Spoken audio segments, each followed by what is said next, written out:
Hello, everyone, and welcome back to the second episode of Punk Yeah Podcast for Hairstylists.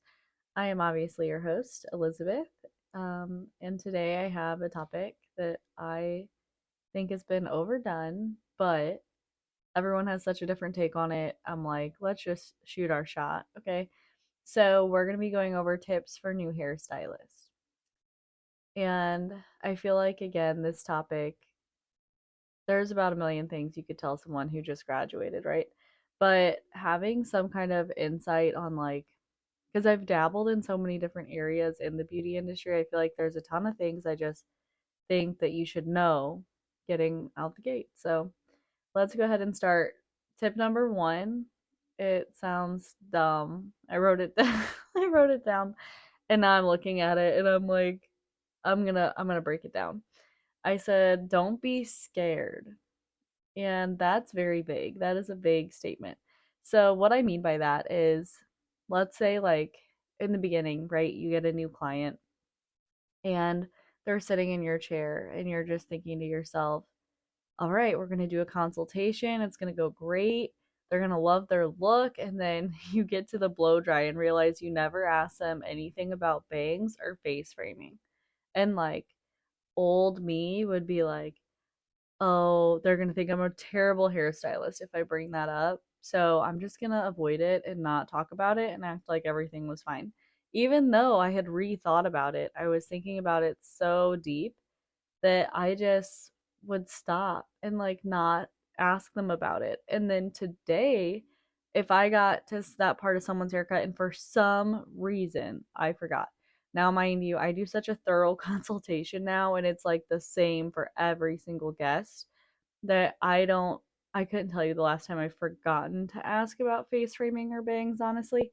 But if I did for some reason, I would now I know that that's gonna make or break their style. Like, what if that's something they were really wanting whenever they came in today? So for me, I would definitely have the courage now and not feel embarrassed about asking them, hey, did you actually want a face frame or bangs? Because we can definitely hook you up. But yeah, just don't be afraid to ask questions because people appreciate questions way more than they appreciate you acting like you know everything or that you didn't mess up because I mean technically you didn't mess up by forgetting. You just forgot to ask that part, but you remembered before it was too late. So it's all good. But yeah, no one's gonna hate you if you get done with their haircut and you're like, hey, by the way, did you want any kind of bang? And you can always re-wet the hair down. Takes 5 minutes. It'll be fine. But yeah, don't be afraid to ask questions and to admit your faults. The next thing that I think you should also not be afraid to do is strand test. I think this is something that has saved me so much mental strength, mental brain power. And I think it's something that needs to be done more often just because a strand test is going to allow you to see the entire hair history regardless of what your client says. A lot of times clients will lie, especially if they're a new client because they think that you just won't know. But hair it's going to be honest with us. Like there's a very systematic and scientific way that hair responds whenever we manipulate it. So it's one of those things that no matter what they say, the strand test will definitely tell you the truth. So if you suspect that there's something else going on with the hair, or you can obviously tell it's not virgin hair, I would definitely recommend a strand test. And also the new technique where you'll take got a mannequin handy. So you're gonna take your mannequin and obviously you'll take it from the back underneath here section over here. There's your face. So you'll take it from the back area. But what you do is you take your texturizing shears and you'll so let's say you have the thinnest slice here. Okay. A very, very thin slice. You take your texturizing shears and you're actually gonna weave it and then just cut at the base. And then whatever hair you have out is what you're gonna use as your strand test. You can have a piece of tape and tape it together. That way, if the strand test doesn't work out, you then don't have to try to color match that piece to the rest of their hair. And that saves you so much time and just stress because a lot of times, whenever the strand test doesn't go to plan, we have guests who can get easily frustrated with us.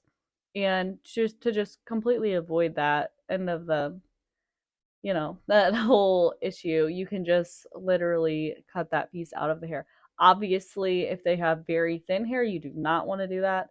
But if they have like an unruly amount of hair, you can definitely take a little piece there and it will grow back in like new hair growth. Um, so, yeah, I recommend the strand test.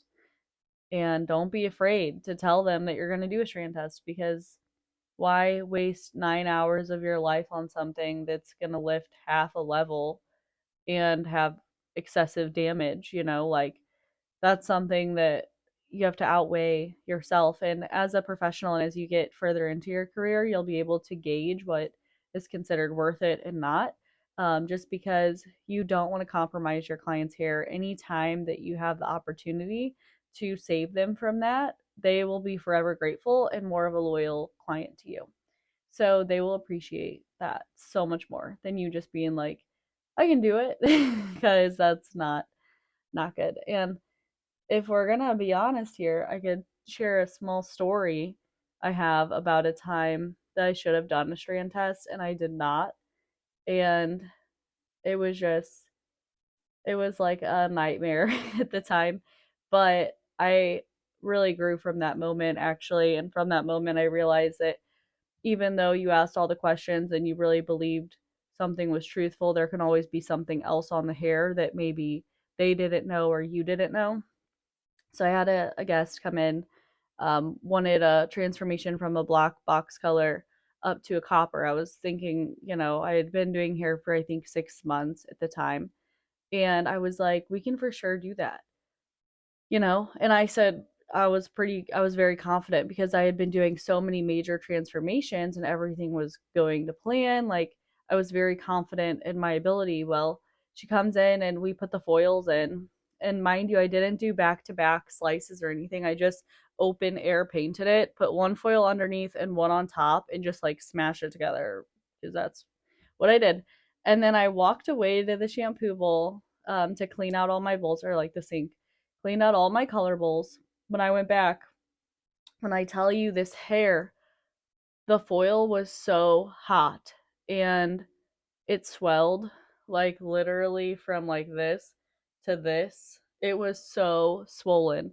And obviously, that's a chemical reaction. That's nothing that I did or nothing that, it wasn't like an external factor, like of something was applied wrong. It was more or less just the chemicals I use react with the chemical in her hair, and it was only happening from about here down. So, saying that you've been using the same box color, maybe an ingredient has changed because this hair here is like, I don't know, probably like a year and a half old, maybe. It depends on how fast your hair grows. But either way, so her hair literally swelled up, and I'm at the shampoo bowl rinsing it. Some of it's coming out, but it looks like salvageable.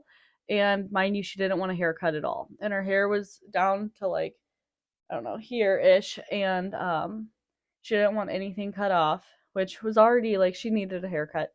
But I wasn't going to push that because I'm all about like, I'm going to explain to you that you need something and why you need it done, but I'm never going to force my guests to do something if it's not going to be detrimental. And at the time, I thought it wasn't going to be important for her to have a cut because I thought it would lift fine and everything was going to be okay.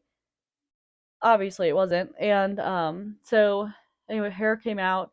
Then, when I was brushing the hair, I didn't know this at the time, but whenever you're brushing hair, you should always blow dry if it is very compromised without a brush because a round brush can put more stress and tension on the hair and make more of it come out. So I had so much hair coming out. I was just in a complete panic. And I still think about this to this day. And yeah, it's so crazy to me. But like I said, like that one thing has led me to now strand test. I strand test every single time. That was so early in my career, and I'm so happy that that had happened, and that I was able to grow from that experience.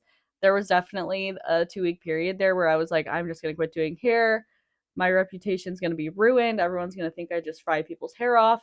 And that's not the case. Like, I do not do that. And that was one of those times that it's like, this is why we do these steps and these systems. So she did use a repair shampoo and conditioner, and she ended up cutting a bunch of her hair off. And I didn't see her after that. We tried to retone it like a week later, but it just wasn't holding color very well. It was a whole thing. But yeah, I definitely recommend doing a strand test to avoid a situation like that, because you don't think it's going to happen and then it does. So there is that. The next thing not to be scared of is to stand out. I think that, like, I'm a firm believer in you're not for everybody. Like, there are so many guests I have that I would never think they would come and see me. Like, they are just the complete opposite of me. Like, they're very happy people. Not that I'm not happy, but they're like overly excited. And like, this is me when I'm excited. Like, I'll just be like, I'm so excited. And everyone's like, are you? Because I don't see it. But yeah. So don't be afraid to stand out, just because that's gonna set you apart, and that's gonna ultimately be what makes you happy, is that you're yourself, which kind of like pulls me into the another part here. But we'll talk about that in a minute, actually. So yeah, you're not for everyone, and don't try to be, because I mean, you'll drive yourself crazy trying to please everyone. It's better to just be who you want to be, and then have this small amount of people be like, she's really cool. It's so much better that way. And I feel like that, like, there's so many people who don't like me because of some weird reason that I obviously don't get it, because I think I'm pretty cool. But yeah, there's always going to be someone. And a lot of times I listen to so many motivational speakers and stuff, just because that's like what gets me going and like what fuels me. I love David Goggins, not that he has anything to do with hair, but he's like really hardcore, but he is so motivational. If you feel bad, you just go watch his video, and like any of his videos, you're going to say to myself, "Wow, I can do it. I really can. I'm just not pushing myself hard enough." But he uses a lot of profanity, so if you don't like that, don't watch him.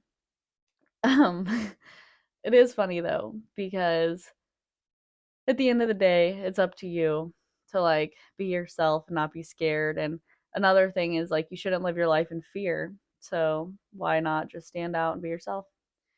And the last thing that I want to talk about that is super controversial about not being scared is this whole specialty or not specialty. So like, you can either accept everything that comes into your chair in your salon, or you can choose a topic and specialize in it. So like, you can be a blonde specialist, you can be a brunette specialist, you can specialize in haircuts only, or you can do anything. Like, you can accept every single thing that comes into the chair.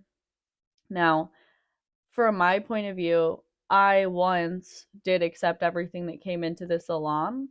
It is much harder to like get a smaller audience after that. So like, if you've been doing men's haircuts and you've been doing or clipper cuts, now I separated mine out. So mine is just clipper cut or scissor cut. So like, clipper cuts, I don't love doing clipper cuts. It's not something that I'm like, oh, I cannot wait to do this clipper cut today. Like, that is not at all how I am. I'm like that with major transformations. So like, color correction, blonde, and extensions, those are all of my specialties. However, whenever you accept everything and then you decide later on that you want to really focus in on this one thing, it's so much more difficult, because you've grown attached to these people. And even though they're in your chair and you're like, I don't love actually the service, you like the person. And you guys develop a bond, because no matter what, like, it's such a personal thing to be behind the chair with someone. So for me, if you're going to eventually like focus in on something, I would just start out the gate like that. That way you can really build up your portfolio of things that you're trying to attract and that you're trying to continue to do, because it is harder to break those relationships later down the road. Um, The other thing though is if you choose a specialty but you love doing a bunch of things, then you shouldn't put yourself in a box because you really are when you get a specialty, you're putting yourself into a box. Like, this is all I do. And if you don't want it, like, I'm so sorry. But you just want to kind of gauge that yourself. So what I'm trying to say is don't be afraid at the beginning if you want to take everything or if you want a specialty, because there's so much right now out there that's just circulating saying you need to pick a specialty, you need to specialize in one thing, and that's how you're going to be successful as a hairstylist and all this stuff. But that's just not the case. There, you can do everything if you really wanted to. You just have to maximize your schedule and do all this other stuff. So that's a whole nother thing that we can get in a different day. But yeah, so that's my first tip is don't be scared. I know that was like so much stuff, but not being scared is like the gateway to being happy and good at what you do. So, the second thing that I want to tell you is to invest in yourself, because that's something that I didn't start doing until like the last year and a half. And in the last year and a half, I have just felt like something in my life has skyrocketed. So, the first thing I did was I went to New York for Fashion Week. I had to pay for my hotel and everything. That was a very large investment. And for me, that was kind of the beginning of me seeing like a payoff for my investments. So I thought, more and more about what else I could invest in. So here are some things that you can invest in that I personally found to be very life changing for me behind the chair. The first thing is a coach, a business coach.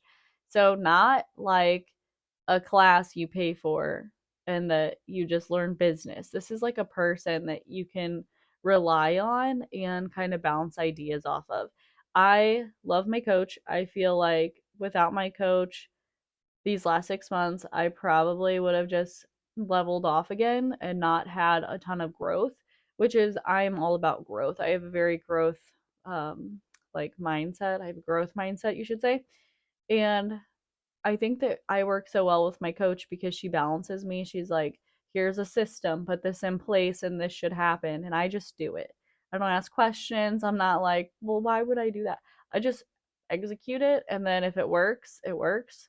And if it doesn't, well, that hasn't happened yet. I'm like, every single system has worked for me so far. So for me, a business coach is like the holy grail of anything.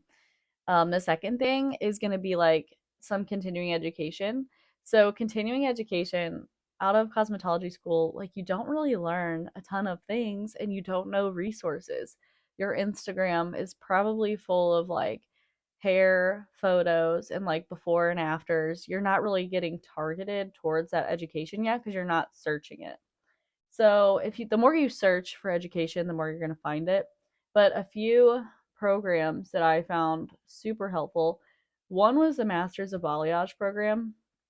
I'm not affiliated with them and I don't get anything for this. I'm just telling you that that was an investment I am 100% happy with because I learned a lot of different techniques and it's so versatile.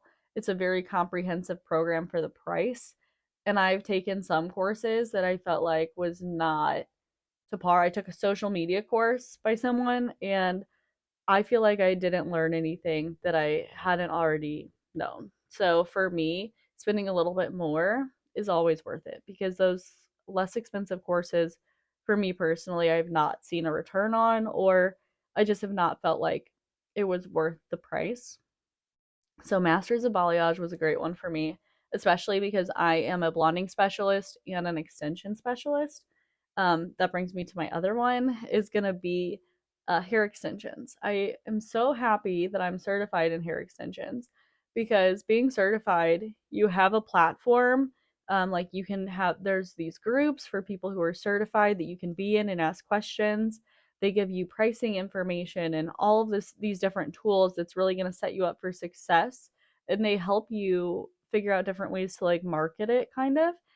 Like, okay, you can do models for this, you can offer all of these services, so it's so much better than just looking at a YouTube video and trying to learn hair extensions. And two, like, your guest isn't whenever they come in and they're like, "What's your formal training on these?" And you're like, "YouTube." Like, I personally, if I was getting hair extensions, I would be like, maybe maybe we can reschedule and I'll come back later, and then I probably wouldn't come back because that's I don't know, that stresses me out, and I want someone who's truly like a specialist in what I'm asking for. The other kind of education you can get is brand specific. So, for example, like I use Kenra Color, so I will do education through Kenra, right? Because that's specific to my brand. If you use Redken, you can do education through Redken. If you use, any whatever brand of color or whatever products you're using, there is I feel like 99% of the time there's education out there for you that is brand specific so that you can be more honed in on your brand. What I love is that the education I receive, it's all free, like online. You can virtually take the classes. So for me, that's a huge plus. And I would only ever choose a brand if you end up going like rental or into a spot where you like own a suite or something like that. When you're selecting a brand, I would make sure that it is a brand who offers a lot of continuing education because that is something that is just so important for you to grow, and your guests love seeing that you're continuously growing. The next thing that I would invest in is a photography class or like a camera because I just got a camera and that is something I wish I would have bought a long time ago. My photos have just like went from here to like here, and all it is a camera, and it has an app on my phone. I can instantly like Bluetooth or transfer the photos from my camera to my phone so that my phone's not all backed up with all the same photo 100 times. And then I can also take photos from my phone. So I can like have my phone up, push this capture button, and like I'll have self timer, and then I can pose myself if I want like branded photos. I can do that too now. So I think of photography is a good one. And then a website. Make sure you have a good website that's very user friendly, especially if you're offering a bunch of different services or if you have products for sale, you're going to want a good website that's easy to navigate. So I would invest in that website. If you don't know how to make one, I would pay someone because that is like, if it's easy to navigate, you'll get so many more bookings. People will love it. They'll love seeing your brand and who you are as a person. So, photography and website. So, that is what I would do to invest in yourself personally out the gate. Number three, this is the last one, I promise. And it's do what makes you happy. So, that's my last piece of advice. And that is also kind of vague, but not really, because you should know what makes you happy, right? If you wake up in the morning and you're like, oh, I think I'm going to call out, then you're probably not happy. I can tell you right now, from being a hairstylist, I have not missed a day of work but twice. And one time I was going into labor. I had to call out early. And the other time, I had COVID. So that's the only times I had to call out. And I mean, I have literally loved my job. And I'm very thankful that I haven't gotten sick, knock on wood. But I love my job. I love what I do. And that's how I know I'm in the right spot. I've definitely had jobs before where I was like, I'm not going to go today. And I did call out and I wouldn't go. Or I've no call, no showed before. I'm not afraid to admit it. Done it a few times. I had several jobs before I got where I'm at now. And now I'm so stable. It's insane. I'm like, who is this? Because 18-year-old me was not, I wasn't going if I didn't feel it that day. If the energy was off, I wasn't there. And yeah, so if you're not sure if it's making you happy, or like let's say you think you know where you want to go in the beauty industry, try it. If you're not sure, try it. The worst thing that's going to happen is you're going to learn from it. And that's what I say. If you try it, you're not going to feel, you'll just learn. So if you look at it with a positive outlook, ooh, what this piece of my hair is doing. If you look at it with a positive outlook, odds are you're going to feel positive about the experience and you're going to be happy when trying it. If you go into it with kind of like a negative mindset and you're like, oh, well, I might not like this, odds are that negative little voice you've got going on or that negative feeling that you're not sure if you're going to like it is going to hinder you from doing it, like going all in on whatever it is you're wanting to do. And at that point, if you're not willing to go all in, then yeah, you might not like it because you didn't give it your all. So there's different avenues you can go into in the beauty industry. So for me, like I've tried a few different ones. So there's editorial, which is super fun. It is like doing hair or makeup or whatever for a magazine or a publication. And these are super fun because they're very creative. There's a lot of artistic direction. But if you're someone who doesn't like to work, like for several hours, um on set, like it's not, sometimes there's not a lot of hair you're doing, like you're doing one model and then just staying for touch ups and stuff, so it can be slower paced. So if you like something more fast paced, then I would probably gear you toward like a runway situation, because runway is very like boom boom boom, you get them all done, that's it. It's super fun but more fast paced. So those are like the two like fashion areas I would say of hairstyling. And for me, I love both of them. I would do both over and over again. And then you have obviously behind the chair. So you can do commission, which is going to be like working in a salon, getting paid a percentage of your services. Sometimes there's commission or hourly, whichever is higher. That's great if you're very nervous. But again, if you don't just go for it, I feel like you're never gonna get there. Like you just have to send it and not be scared to take the leap. And then there's rental. So you can rent a chair or you can rent a suite. Renting a chair is usually less expensive because it's not as private. And then you have your suite. And then you can also own a salon. So you can be the actual person in charge of everything if you decide to go down that route. And um, let's see, feel like there's definitely another area. Oh, education. You can definitely go into education. Educating, there's about a million things you could do. You could teach in a school if you wanted to just be a cosmetology instructor. You can teach business for hairstylists. You can teach color. You can teach cutting. Or you can work for a brand. So for a brand, you can be a rep or you can be an educator or like a platform artist. So there's tons of different avenues you can take with a brand. However, whenever you work with a brand, you have to be mindful like you're either contracted or you're an employee with that brand. So you're not just like setting your own schedule most of the time. There's like set days or you have some kind of structure. So just keep that in mind when like you're thinking about being a freelance educator versus working for a brand. There's definitely like pros and cons to each. um but yeah, that's kind of like the different areas you can go into. And if you think you want to do one of those, I say just try it, go for it. And the worst thing that's going to happen is you learn something. So you're not going to fail and nobody's going to hate you. It's fine. Everything's fine. You're just like networking. And like, I've met so many people, so many cool people. Like, for instance, there's this one friend. She's my friend. I don't know if she thinks I'm her friend, probably, but we only met one time at Fashion Week. And I'm like, she's one of the coolest people. I would definitely go see her sometime. So, yeah. Maybe I'll have her on the podcast sometime and we can talk about Fashion Week, because that is a whole nother thing. There was definitely some good and some bad things about that. Um, but I will save that for another day.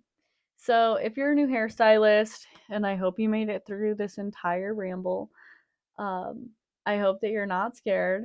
You invest in yourself and that you do what makes you happy, because those three things, if you do that, you will be so like content with the career and the life you've built, I think. And you're not going to go home stressed, feeling like you want to quit and give up. It's just one of those things. Like, I wish I wasn't scared of those whenever I first started. So don't be afraid, and you can do it. anyone can do anything, you know? It's like nothing's impossible anymore. We have robots delivering food. So, all right. Well, I will see you all next week, possibly with a special guest. It will be a surprise, I guess, when the guest is. But yeah, so I hope you guys have a great week doing hair, and I'll see you next week.